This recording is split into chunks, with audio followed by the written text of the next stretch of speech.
선악과를 따먹은 아담과 하와는 에덴 동산에서 쫓겨났습니다. 에덴 동편에 쫓겨난 아담과 하와가 이제 두 아들을 낳습니다. 첫 번째 아들의 이름은 가인이고 두 번째 아들의 이름은 아벨입니다. 가인은 커서 농사를 짓는 사람이 되었고 아벨은 커서 양을 치는 목자가 되었습니다. 어느 날 가인과 아벨이 하나님 앞에 이제 감사의 제사를 드리게 됩니다. 농사를 짓는 가인은 농작물 중에 땅의 소산 중에 일부를 하나님께 바쳤고 양을 치는 아벨은 양의 첫 새끼와 그 기름을 하나님께 바쳤습니다. 그런데 여기에서 문제가 생깁니다. 하나님이 가인의 제사는 받지 않으시고 아벨의 제사만 받으십니다.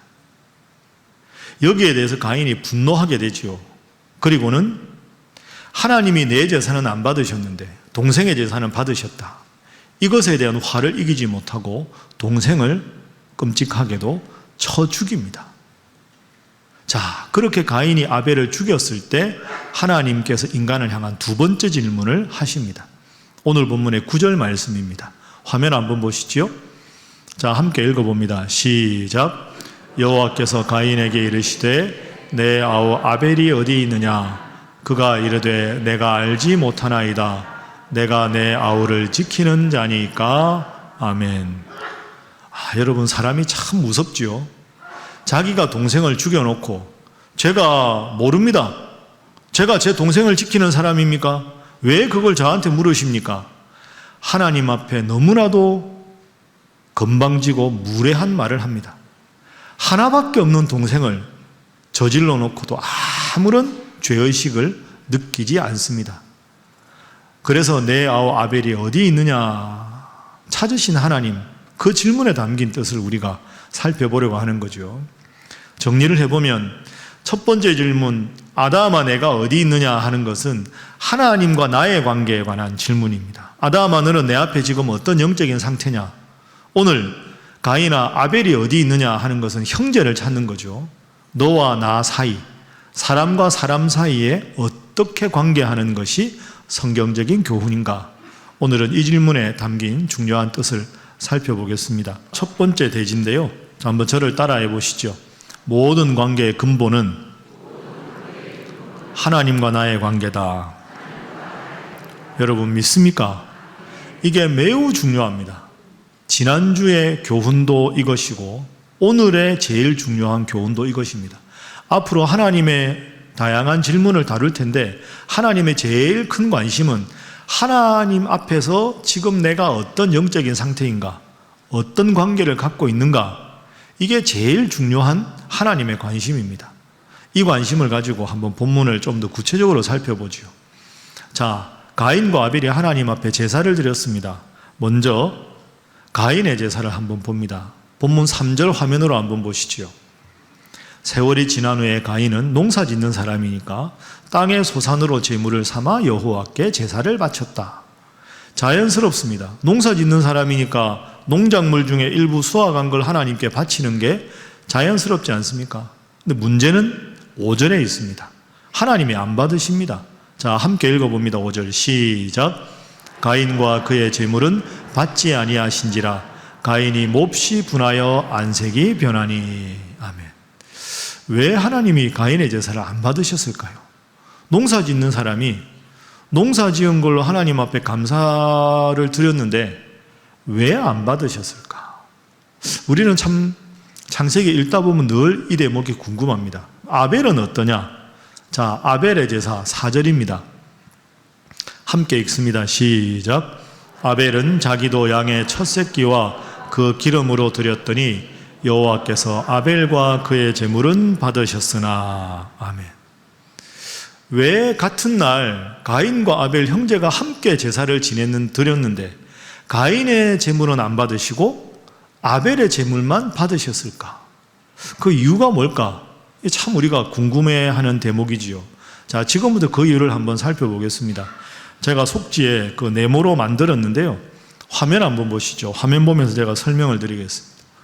자, 3절 4절에 보면 가인의 제사는 땅의 소산으로 하나님 앞에 제물을 바쳤습니다. 농사 짓는 사람이니까 당연하죠. 그런데 땅의 소산 중 좋은 것 이렇게 안 합니다. 그냥 땅의 소산입니다. 저 점을 눈여겨보시고, 아벨은 양의 첫 새끼와 기름을 바쳤다 이렇게 되어 있는데 원문으로 보면 양의 첫 새끼들입니다. 그러니까 첫 새끼라는 말은 가장 좋은 것 이런 뜻이죠. 양의 새끼들 중에서 제일 튼튼하고 좋은 걸 제물로 드렸다. 그것도 한 마리가 아니라 여러 마리를. 그리고 양의 기름들. 그러니까 가인은 농작물 중에 일부를 그냥 구별하지 않고 그냥 바친 것이고, 아벨은 양의 가장 좋은 새끼들 그리고 기름들을 바쳤다. 제물에 담긴 정성이 다르죠. 그리고 4절과 5절을 자세히 읽어보시면 하나님이 가인의 제물을 받으시고 아벨의 제물을 받으시고 이런 식으로 표현하지 않습니다. 가인과 그의 제물은 받지 않으시고 아벨과 그의 제물은 받으셨다. 그러니까 제물 이전에 제물을 바치는 사람의 마음을 보셨다. 그럼 그 마음이 무엇이 문제냐? 하나님은 가인의 제사를 받지 않으시고 아벨의 제사를 받으신 이유가 그 마음의 믿음 때문입니다. 히브리서 11장 4절에 이 기사가 나옵니다. 자, 그 본문 볼까요? 함께 읽습니다. 시작. 믿음으로 아벨은 가인보다 더 나은 제사를 하나님께 드림으로 의로운 자라 하시는 증거를 얻었으니 하나님이 그 예물에 대하여 증언하심이라. 그가 죽었으나 그 믿음으로써 지금도 말하느니라. 아멘. 아벨의 제사는 뭐가 있었습니까? 믿음이 있었습니다. 그래서 하나님은 아벨의 제사는 받으신 겁니다. 믿음과 감사의 마음이 있었는데 가인은 제물은 바쳤지만 하나님께 대한 믿음이나 감사의 마음이 없었습니다. 자, 제사 이후의 행동을 보십시오. 가인은 하나님이 안 받으셨다고 해서 몹시 분하여 안색이 변합니다. 그러나 아벨은 아무런 잘못 없이 형에게 살해를 당하게 됩니다. 그래서 가인의 제사를 받지 않은 걸 정리를 해보면 첫 번째는 가인의 마음에는 믿음이 없었다. 하나님 은혜로 이 농사가 잘 된 것에 대한 감사하는 마음과 믿음이 없었고, 두 번째로 그 감사와 믿음이 없으니 예물을 바칠 때 그냥 건성으로 바친 거죠. 그 수확물 중에 제일 좋은 걸 구별한 게 아니라 그냥 수확물 중에 그냥 형식적으로 일부를 뚝 떼서 하나님 앞에 대충 바치게 된 겁니다. 그러니 하나님은 가인의 마음을 보시고 가인의 제물에 담긴 정성이 없는 것을 보시고 가인의 제사를 받지 않으신 거죠. 결정적인 문제는 하나님 앞에 가인이 바로 서 있지 않았다는 겁니다. 하나님의 말씀이 마음에 있고 하나님을 향한 믿음이 있고 하나님께 대한 감사하는 마음이 있었으면 하나님이 그 제사를 기쁘게 받으셨을 텐데 그게 전혀 되어 있지 않았습니다. 그러니 제물도 대충. 그리고 여러분, 하나님이 제물을 안 받으셨다면 상식적인 반응은 어떻습니까? 하나님 왜 내 제사를 안 받으셨을까? 하나님 죄송합니다. 저에게 믿음이 없었습니다. 저에게 감사하는 마음이 없었습니다. 용서해 주십시오. 다음부터 잘 하겠습니다. 회개해야 할 거 아닙니까? 오늘 본문에 보십시오. 가인은 전혀 자신의 행동에 대해서 회개하지 않습니다. 하나님이 제사를 받지 않으셨다고 하나님 앞에 감히 분을 품고 안색이 변합니다. 그리고는 아무런 잘못 없는 동생을 죽입니다. 이 모든 일이 일어난 근본적인 원인은 하나님과 가인의 관계가 바로 서 있지 않았다. 가인의 마음에는 하나님을 향한 감사와 믿음이 없었다는 거죠. 따라합니다. 하나님과 바른 관계를 갖는 것이 가장 중요하다. 여러분 그렇게 하시겠습니까? 제일 중요합니다. 그래서 오늘 우리에게도 이 관계를 적용해 볼 수 있습니다. 혹시 여러분 요즘에 이렇게 일하시다가 일이 순조롭게 잘 풀리는 것 같았는데 요즘 따라 뭔가 자꾸 일이 안 되고 내 계획대로 일이 잘 진행되지 않아서 당황스럽고, 그렇다고 이유를 찾자니 딱히 분명한 이유를 못 찾고, 혹시 그런 경우 있으십니까? 아니면 참 관계가 좋았는데 요즘에 가족들과도 뭔가 불편하고 친하게 지냈던 사람들과 괜히 자꾸 갈등이 생기고 마음에 미움이 생깁니까? 이유가 뭘까? 물었는데 분명한 이유는 없는데 자꾸 관계가 어그러진다.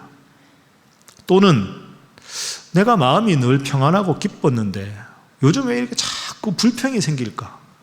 자꾸 원망이 생기고 섭섭한 마음만 생길까? 왜 그런지 나도 내 마음을 모르겠다. 혹시 여러분 이런 상태에 있으십니까? 그러면 근본 원인을 알려드리겠습니다. 하나님 앞에 여러분의 관계가 바로 서 있지 않아서 생기는 문제입니다. 여러분 스스로에게 자문해 보십시오. 목사님, 저는 여전히 하나님 사랑하고 지금도 하나님을 내 마음 중심에 모시고 있습니다. 만약에 그런 확신이 있다면 여러분의 일이 잘 안 되고 관계가 어그러지고 여러분 마음의 평안을 잃어도 괜찮습니다. 그건 어디까지나 일시적인 상황입니다. 그런데 만약에 그렇지, 요즘에 내가 하나님 말씀도 제대로 읽지 않고 기도도 하지 않고 하나님 앞에 내가 정말 바로 서지 않았다라는 느낌이 들면 그것 때문에 일이나 관계나 스스로의 마음에 불평과 원망이 생기는 겁니다. 여러분 꼭 기억하십시오. 보이는 현실과 여러분의 관계가 중요한 게 아닙니다. 보이지 않는 하나님과 여러분의 관계에 바로 서 있으면 하나님께서 보이는 현실을 다 아름답게 만들어 주실 줄로 믿습니다. 자, 이제 두 번째 장면으로 가겠습니다. 하나님 앞에 가인이 지금 바로 서 있지 못했지요. 바로 서 있지 못했을 때 두 가지 결과가 생깁니다. 하나님과 관계가 바로 서 있지 않았을 때 두 가지 결과. 첫 번째 본문에서 말하는 건 자신의 감정을 통제를 못합니다. 내가 나를 어떻게 하지 못하는 이 가인의 안타까운 모습을 볼 수 있습니다. 아까 읽은 말씀인데요, 5절 한번 다시 보시죠. 가인과 그의 재물을 하나님이 안 받으셨습니다. 가인이 몹시 분하여 안색이 변했습니다. 누구한테 분해한 겁니까 지금? 하나님께. 여러분 말이 안 되지 않습니까? 감히 하나님이 제사 안 받았다고 하나님 앞에 얼굴이 불그락 하면서 막 화를 내는 겁니다. 안색이 변한 겁니다. 하나님 앞에 자기가 잘못했는데 하나님께 대해서 분을 품고 있는 거죠. 하나님이 딱 보셨습니다. 6절 보십시오. 하나님이 이렇게 말씀하십니다. 가인, 너 분해서 하고 얼굴이 불그락 하는 게 이유가 뭐냐? 왜 그러냐? 묻습니다.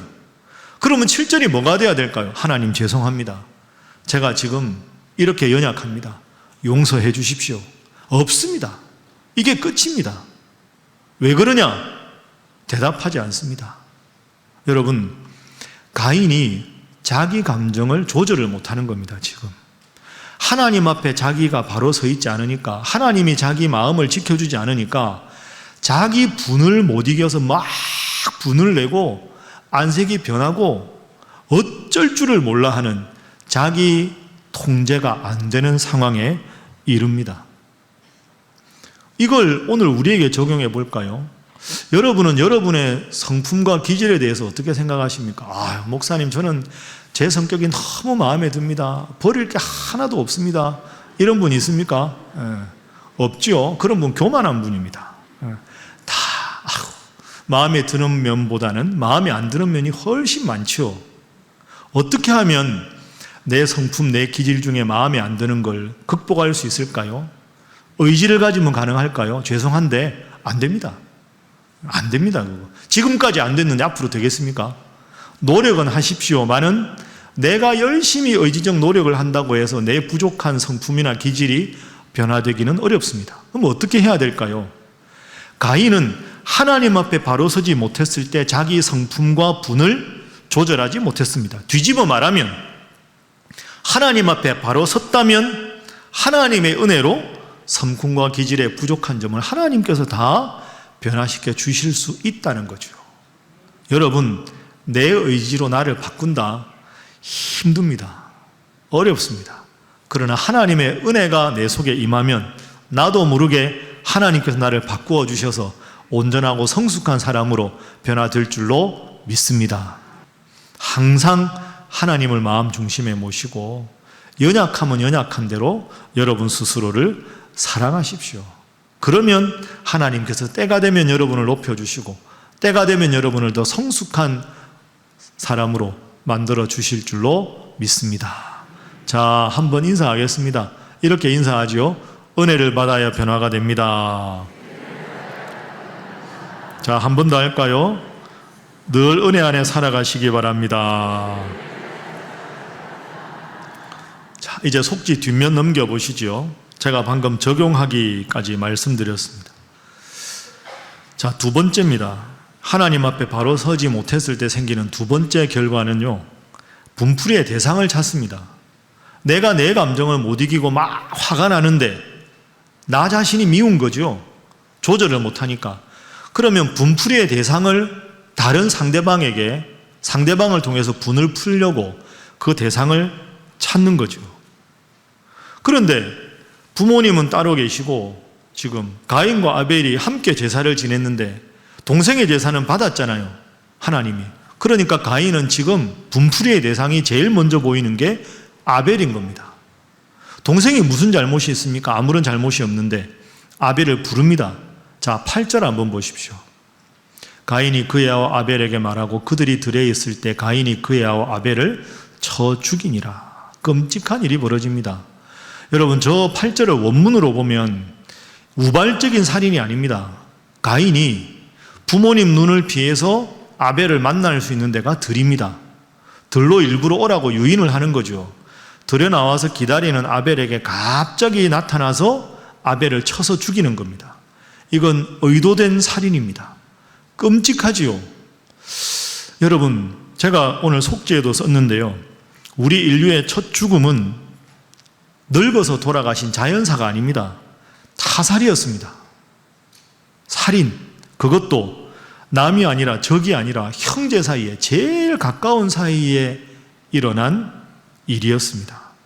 무서운 일이지요. 제가 설교 준비하면서 이런 상상을 해봤습니다. 가인이 이러지 말고 이렇게 했으면 어땠을까?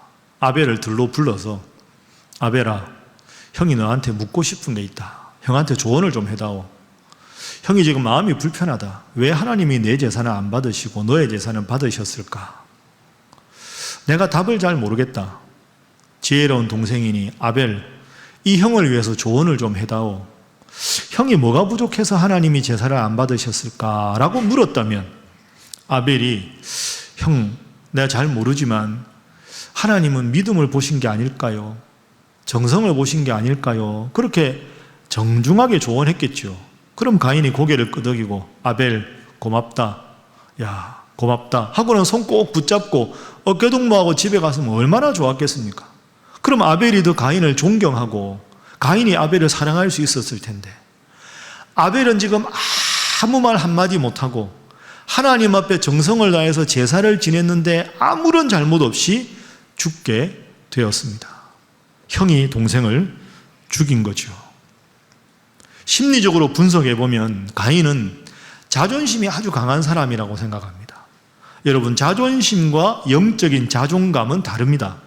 자존심은 신앙과 관계없습니다. 내가 무시당하는 거 싫다, 내가 너무나 높아 보이고 싶다, 이게 자존심이지요. 성경은 자존심을 강조하지 않습니다. 성경에서 강조하는 것은 영적인 자존감이지요. 하나님은 나를 사랑하신다, 예수님 십자가에 못 박혀 죽을 정도로 하나님은 나를 귀하게 보신다, 이게 영적인 자존감입니다. 그럼 예수님 나만 위해서 돌아가신 게 아니니까 영적인 자존감을 가진 사람은 다른 사람도 존중합니다. 다 귀한 분들이죠. 그러니까 성경은 영적인 자존감을 강화하라고 말하지 하나님 없는 내 자존심만 강조하지 않습니다. 그런데 지금 가인은 자존심만 강한 거죠. 동생인데 저 제사는 받았다, 자존심 상해, 동생 죽인 겁니다. 끔찍한 거죠. 여러분, 알량한 자존심, 이 중요하지 않습니다. 가만히 보십시오. 사업 망해서 힘든 게 아닙니다. 사업 망했다고 소문나서 내 자존심에 타격을 입는 게 마음이 아픈 거죠. 성경은 자존심을 중요하게 여기지 않습니다. 여러분, 완벽한 사람이 누가 있습니까? 다 허물이 있지요. 여러분 스스로의 허물을 볼 때마다 하나님 앞에 그렇게 기도하십시오. 하나님, 제가 이것밖에 안 됩니다. 제가 참 부족합니다. 능력이 없습니다. 있는 모습 그대로 사랑하시는 하나님, 저를 귀하게 여겨주시고 하나님의 은혜로 변화시켜 주십시오. 이러면 다 해결될 문제인데 괜히 자존심 앞세우고 그 사랑스러운 동생 죽이는 끔찍한 살인자가 되었습니다. 이게 하나님을 떠난 사람, 자존심만 내세우는 사람의 불행한 말로입니다. 나를 과신하지 마십시오. 여러분, 나를 믿지 마십시오. 믿음의 대상은 내가 아닙니다. 하나님 뿐인 줄로 믿습니다. 자, 그러면 지금까지 말씀드린 내용을 오늘 내 삶에 한번 적용을 해보겠습니다. 제가 여러분들에게 질문 하나 드릴 테니까요, 속으로만 조심스럽게 조용하게 한번 대답해 보십시오. 여러분은 지금 어떻습니까? 혹시 누구 미워하는 사람이 있으십니까? 정말 용서하고 싶지 않다. 정말 밉다. 결코 용서하지 않을 거야. 혹시 그렇게 생각하십니까?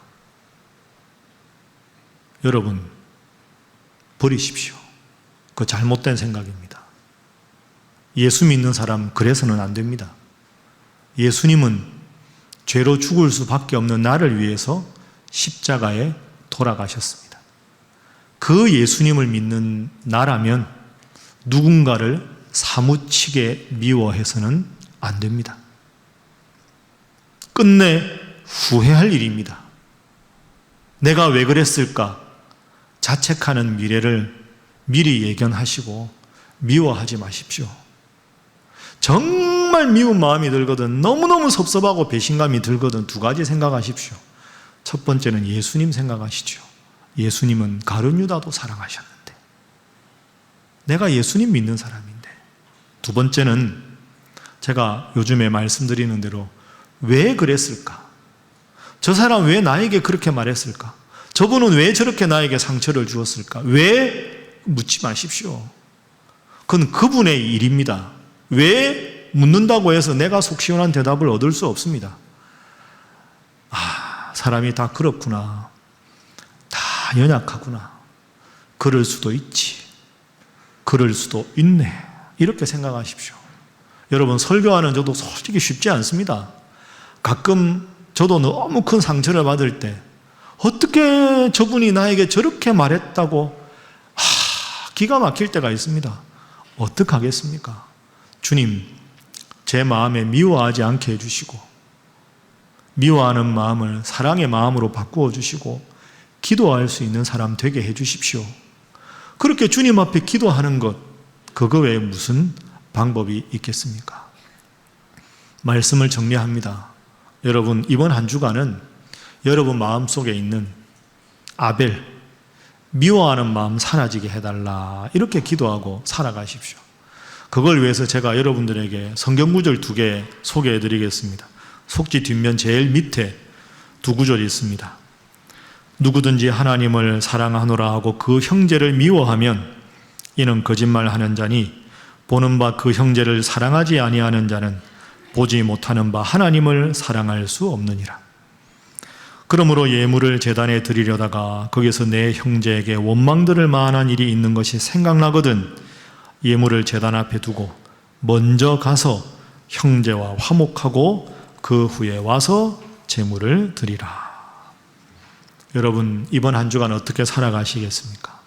오직 주님의 은혜에만 초점을 맞추고 내가 어디 있느냐 물으시는 하나님 앞에 올바른 관계를 가지시고 내 아우 아벨이 어디 있느냐 물으시는 하나님 앞에 서로 사랑하고 무엇보다 스스로도 사랑하고 서로 미워하는 마음 대신에 사랑하는 마음으로 넉넉한 마음으로 은혜 가운데 살아가셔서 주님 주시는 기쁨과 은혜가 여러분의 삶에 충만할 수 있기를 주님 이름으로 부탁합니다.